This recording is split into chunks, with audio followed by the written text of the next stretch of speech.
Kacke, das wird ja nie was. Wie viel hast denn du jetzt noch? Nix. Was? Nix. Bist du dir sicher, dass das die richtigen Kabel sind? Ja. Nee, komm nicht durch. Fast wie ich gedacht hatte. Die Paneele passen ins Auto nicht rein.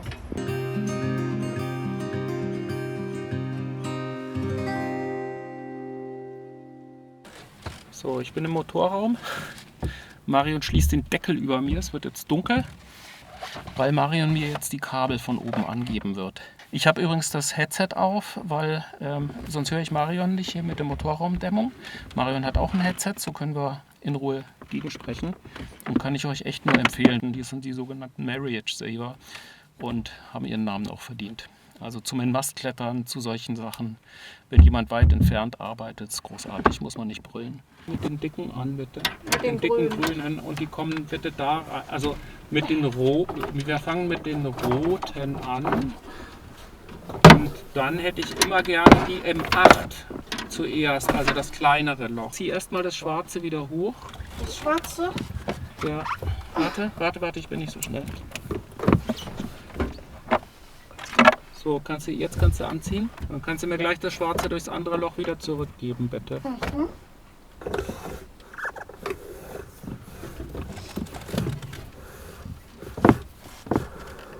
Hast du noch? Ja, weiter. Gut. Dann kannst du jetzt mit, also ein rotes ist schon da.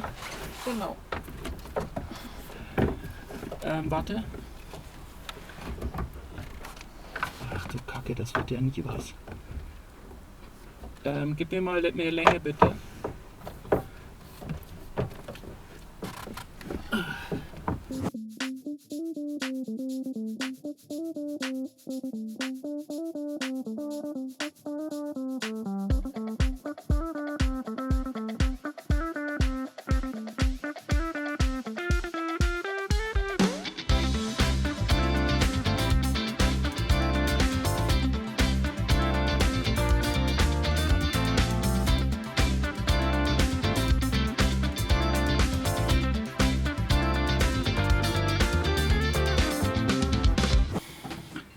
Also das war jetzt echt schwer, den hier einzufahren, weil die grünen Kabel, die haben wir ja aufgelegt, das sind die Batteriekabel und die sind irre steif. Ich habe aber keine anderen bekommen hier und das sind ganz normale Litzenkabel, die sind nur stark gemantelt und steif gemantelt. Das ist der einzige Unterschied. Das sind Litzenkabel wie die ganz normalen Batteriekabel auch und deswegen passen die auch, aber sie sind halt einfach irre steif und wir haben nur einen begrenzten Querschnitt, wo wir die Kabel durchführen können. Deswegen ist da halt einfach viel Spannung drauf und das ist echt nervig.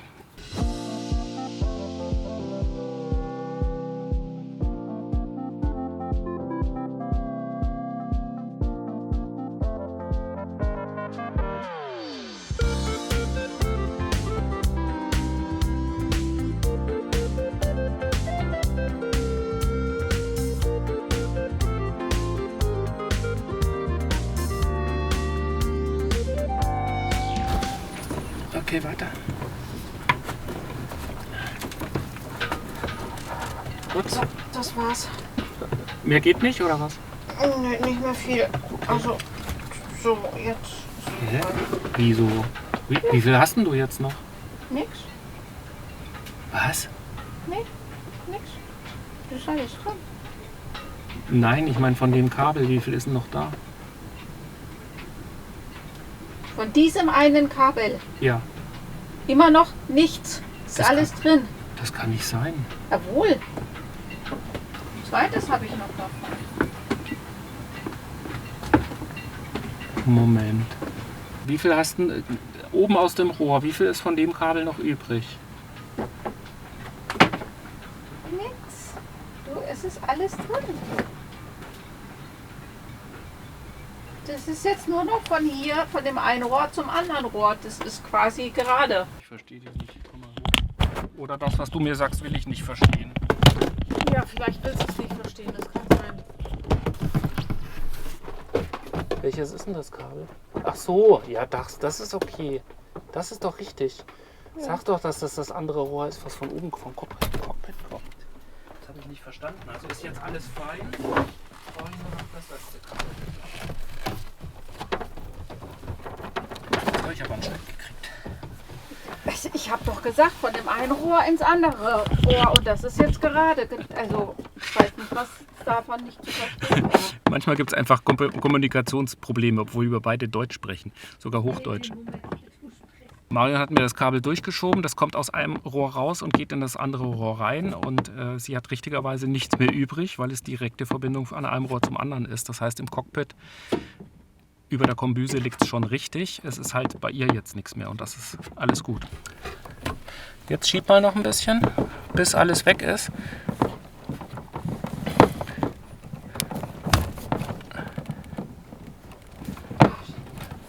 Blöderweise jetzt verdreht. Warte. So, jetzt hast du alles. Okay, gut. Alles Da fein. ist jetzt nichts mehr übrig. Nix. Das geht von einem Rohr ins andere Rohr. Na, jetzt verstehe ich dich auch. Musst ja einfach nur mal so erklären, dass ich es auch verstehe. Juti, also das müssen wir nochmal umlegen. Du hast keine Kabel mehr bei dir? Genau. Okay, ich muss mir nur über eine Sache klar werden. Das kann dauern, oder wie? Du musst dir nur über eine Sache klar werden. Ja. Da musst du doch selber lachen, oder? Will ich dieses Leben mit diesem Boot weiterführen oder nicht? Ja, willst du. Ja, will ich, aber im Moment kotzt Es ist nicht mich das an. Boot. Nein, es ist nicht das Boot. Das ist einfach alles eng und kompliziert ist. Jetzt überleg mal, wie eng es auf der Arriba war. Mhm. Du hast einen kompletten Motorraum, wo du dich drin bewegen kannst, wo du drin sitzen kannst, Genau. wo Heul nicht, Sachen reinpassen. heul nicht rum. Ja, Gut. Okay, das heißt, du bist fertig mit der Welt, richtig? Wie war es für dich? jetzt, ja. Ich habe gewartet, bis ich was tun durfte. Und du hast gekämpft mit den grünen Kabeln. Ja, das ist nicht gut mit den grünen Kabeln. aber Nee, das ist echt Mist. Bist du dir sicher, dass das die richtigen Kabel sind? Ja. Oh gut, dann ist das halt so. Im schlimmsten Fall schneiden wir sie durch und ziehen sie wieder raus. Ein Ende nach hier, ein Ende nach unten und ziehen dünne Kabel ein. Also richtig. Also im schlimmsten Fall, ja, schneidest du unten durch und ziehst es oben raus oder andersrum. Genau, richtig. Weil du in der Mitte kannst du nicht durchschneiden und oben und unten. Ja. Nee, aber das müssen die richtigen sein. Gut, können wir jetzt? Haben wir's? Vielen Dank. Und der Marriage Saver hat mal wieder runtergewirkt. Ja. Jetzt müsst ihr nur noch übersetzen, das ist, dass ich dich auch verstehe. Das wäre gut.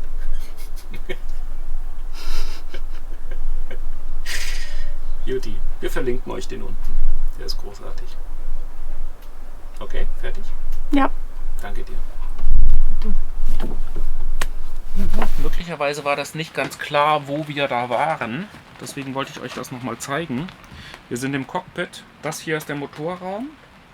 Und den Deckel hatten wir zu und Marion saß in dieser Kiste drin. Und deswegen war das so gut, dass wir uns verständigen konnten.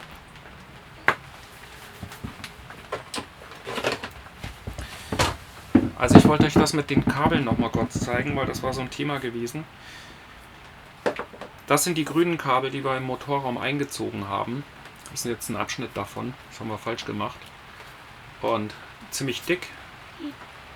Kann man biegen, aber geht halt schwer. Und das zum Vergleich.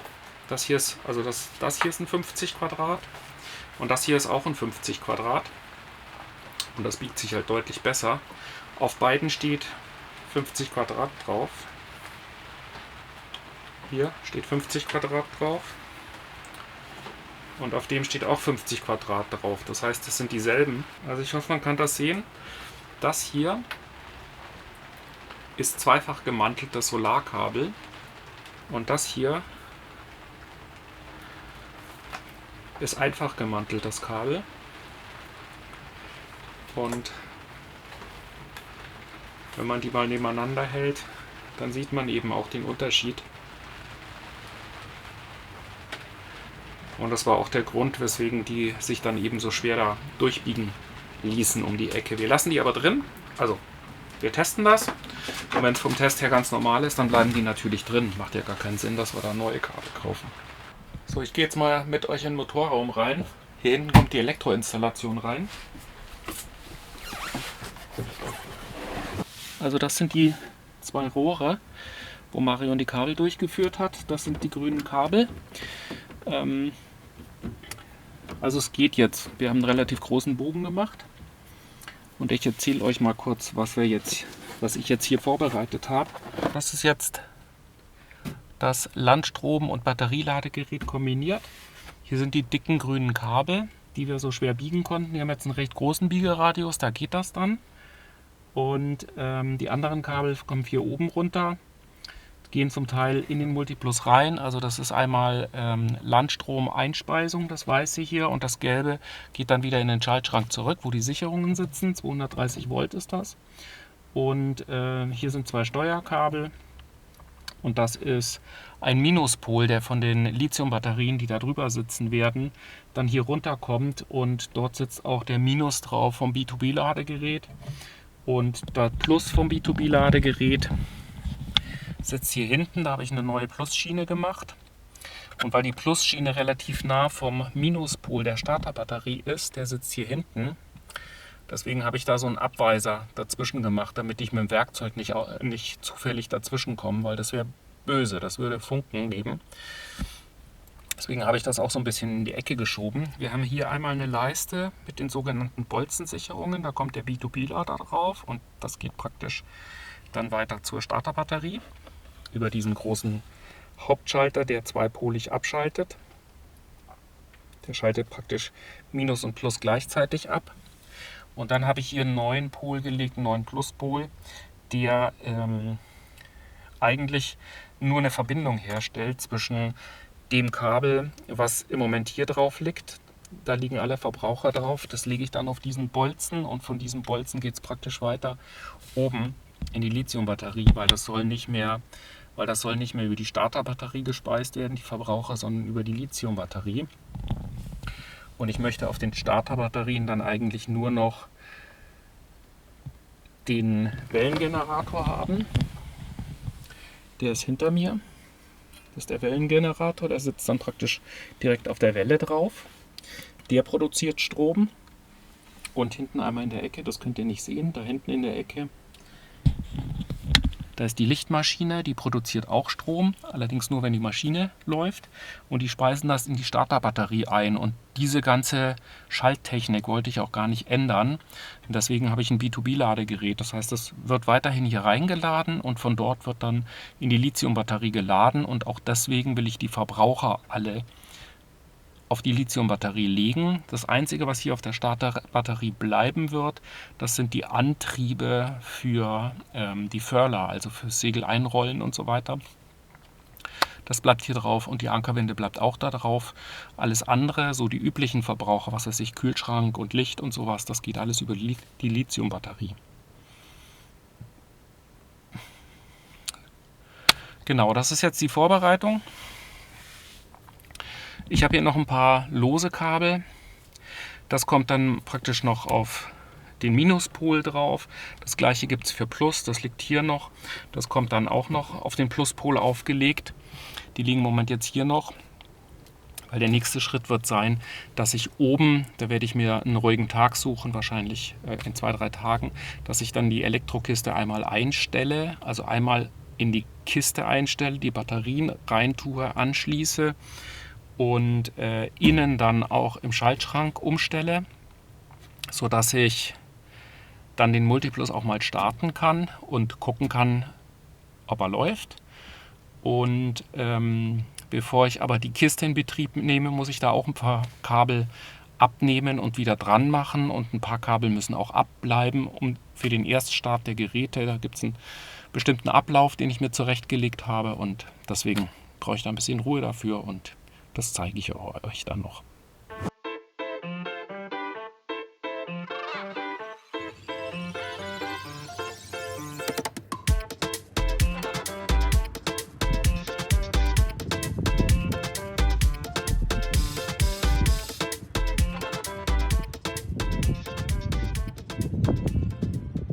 Wir wollen heute die Solarkabel einziehen.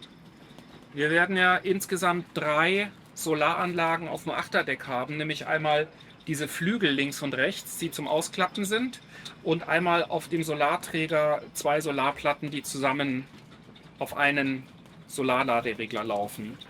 Und unser Boot ist ja ein Center Cockpit, das heißt, es ist eine relativ große Distanz vom Cockpit zum Achterdeck. In unserem Fall so 5 Meter etwa. Und die Elektroinstallation kommt hier in die Backskiste links von mir. Dann ist dahinter praktisch die Achterkabine und dahinter die Backskiste. Und dazwischen läuft ein Leerrohr. Und da müssen wir jetzt die Kabel Stück für Stück einführen und durchziehen. Die legen wir erstmal vor, dann kann ich die in Ruhe verbinden. Das muss ich aber vorher machen, bevor ich hier die Elektrokiste mit der gesamten Ladetechnik einbaue, weil danach komme ich an das Leerrohr kaum noch ran, ohne das auszubauen. Deswegen machen wir das vorher. Und ich muss noch ein Erdungskabel auch mit einziehen für den kombinierten für das kombinierte Batterieladegerät und den Wärter, weil der braucht eine Gehäuseerdung und hinten ist eine Erdungsfahne. Das heißt, wir ziehen auch nochmal ein 2,5 Quadrat Kabel eben auch nach hinten, damit ich das dann auch verbinden kann. Und das machen wir heute als Vorbereitung für die Elektroinstallation.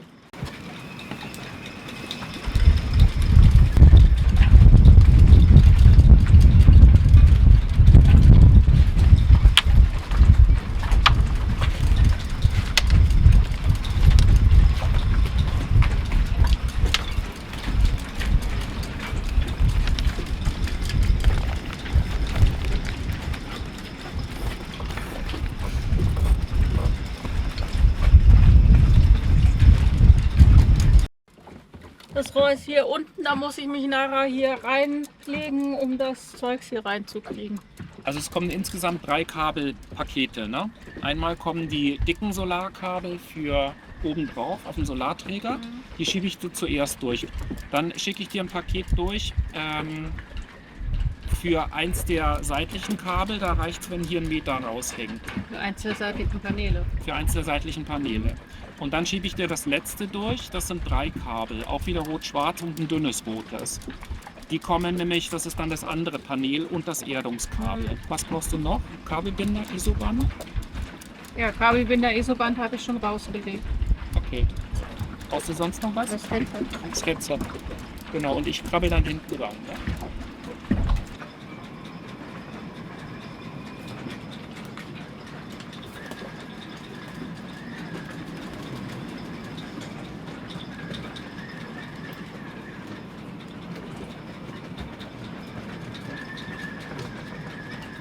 Ich höre dich wohl nicht, was du drauf gedrückt? Nee, noch nicht. Hörst du mich? Ja, ich höre dich. Ja. Du mich auch. Ja. Gut. Ja, ich bin soweit.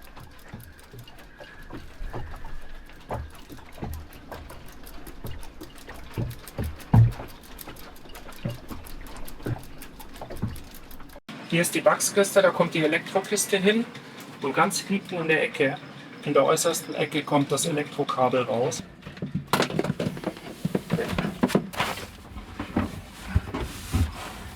Das ist nichts für Leute mit Panikattacken hier in der Ecke. Also ich schiebe jetzt mal das erste rein. Das ist das 6 Quadrat, das ist das dickste. Also bisher schiebt sich super.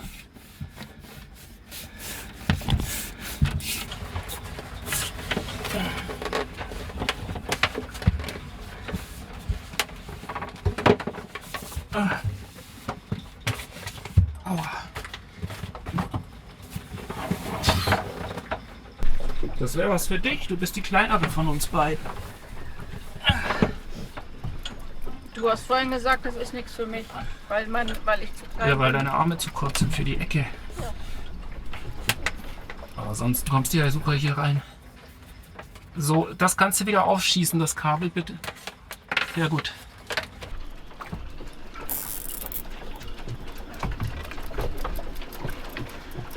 Okay.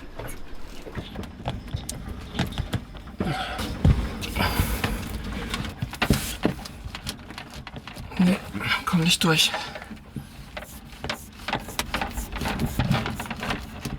Nee, geht nicht. Wir haben übrigens die Querschnitte, die hier in dem Rohr drin liegen, einmal ausgerechnet, ob das auch okay ist. wegen der Wärmeentwicklung und das passt. Wir probieren jetzt was Neues. Marion hat einen Zugdraht, den schiebt sie jetzt von hinten mal durch und dann werde ich hier das Kabel dran binden und dann versuchen wir es wieder zurückzuziehen. Vielleicht geht das einfacher. Long story short, natürlich hat das nicht geklappt.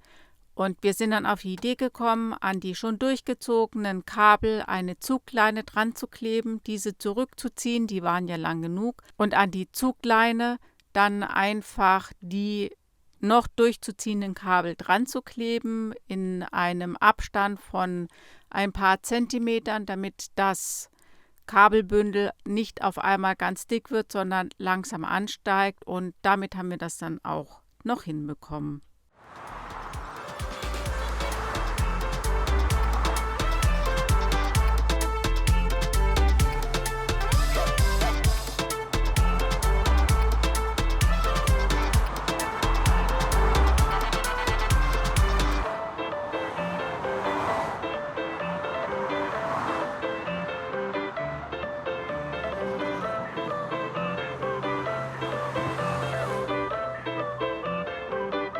Heute ist ein besonderer Tag. Ich fahre heute mit Joann zum Einkaufen und zwar gibt es heute endlich die Solarpaneele.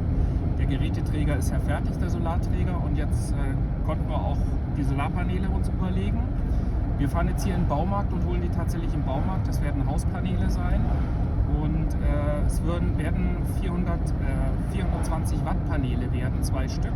Die sind relativ groß, 170 cm lang, etwas mehr, 176 auf 113 und davon 2 nebeneinander. Und ja, wir fahren heute los. Ich bin sehr froh, dass Johann mich fährt. Thank you very much, Johann, for driving. You are welcome. It helps a lot.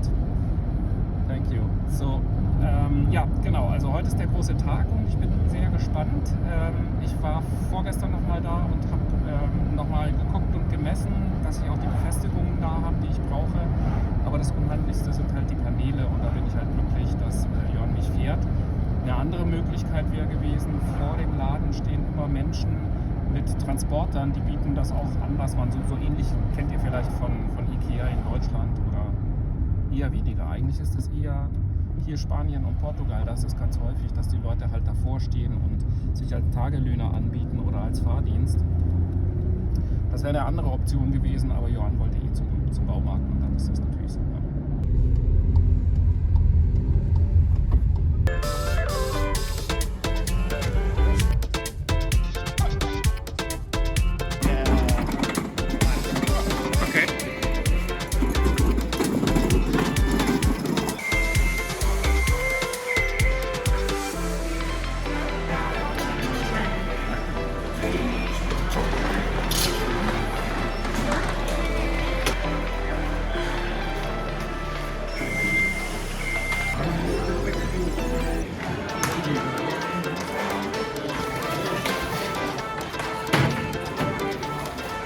Ich bin immer noch verblüfft über diese Preise von diesen Solarpaneelen. Also 77 € für ein Stück, das ist echt ein Witz.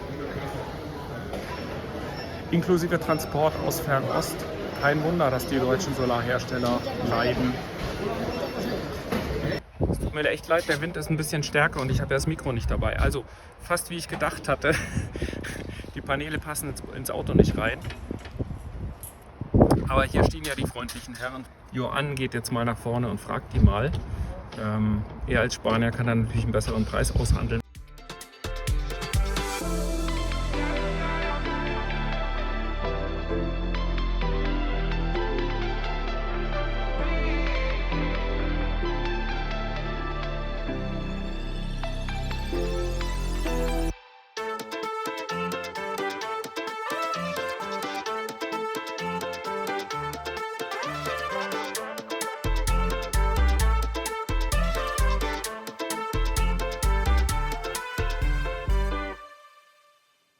Die bleiben jetzt hier für ein paar Tage, bis ich die montieren kann. Hab's jetzt gut abgedeckt. Ich denke, das ist okay so.